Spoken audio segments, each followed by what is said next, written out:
for nothing. They fought for this state. And now remember, we're the people. And everyone else around us, sitting in vans and standing, should be protecting us. Should be protecting us, the people, that Michael Collins fought for. Because I tell you one thing, if things keep going the way they are, we're in for hard times. Who? Not that. I wouldn't. Excuse me a minute. I'm not insulting, you know. But the point of the matter is, they went in and they took a man and his children out of their home and brought them and put the children into care because the man was at Mass, came home from Mass. That'll answer his question. And then they didn't know where the children were taken to. And they were given into the state. And the state, as we all know, what's it called? Oh?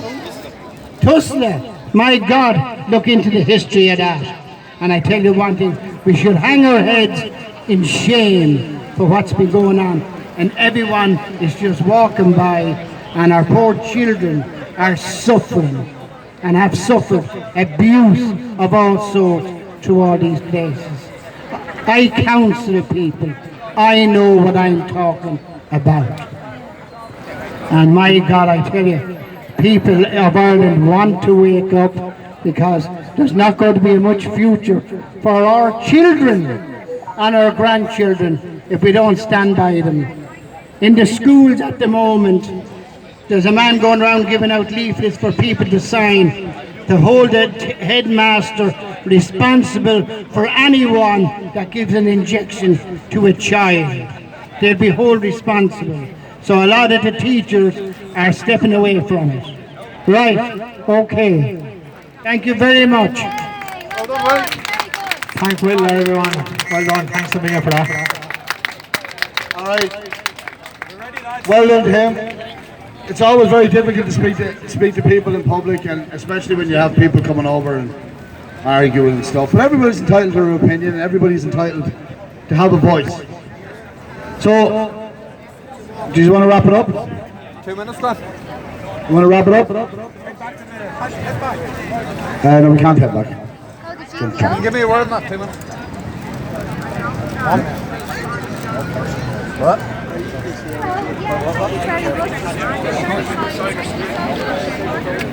Right, listen, we're going to let Fitz here have an outgo. He wants to say a few words, and then we're going to wrap it up. And I want to thank every single one of you for coming. Thanks a million for making the effort. The next protest is on the 18th of September. We will gather at the Customs House at 2 p.m, like we always do, and we will be going to a secondary location, and we will have some speakers, we might have some music, and you never know, we might have a few more people to block up the roads. So God bless, thanks very much.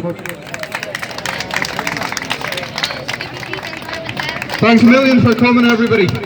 I just want to address, not so much those of you who are here with us who turn out all the time, passers-by, people who might have been misinformed about this movement and what we stand for, because there's a lot of misinformation about. We get attacked as being Nazis, fascists, far-right, bigots.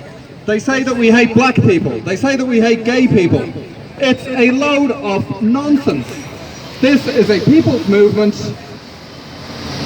We are in the business of standing up to a tyrannical government. Things have gone very badly wrong in the last few years, not just in Ireland, but all over the world. There's a globalist assault on free speech. There's a globalist assault on the institutions of democracy. NGOs seem to have taken over. They determine power.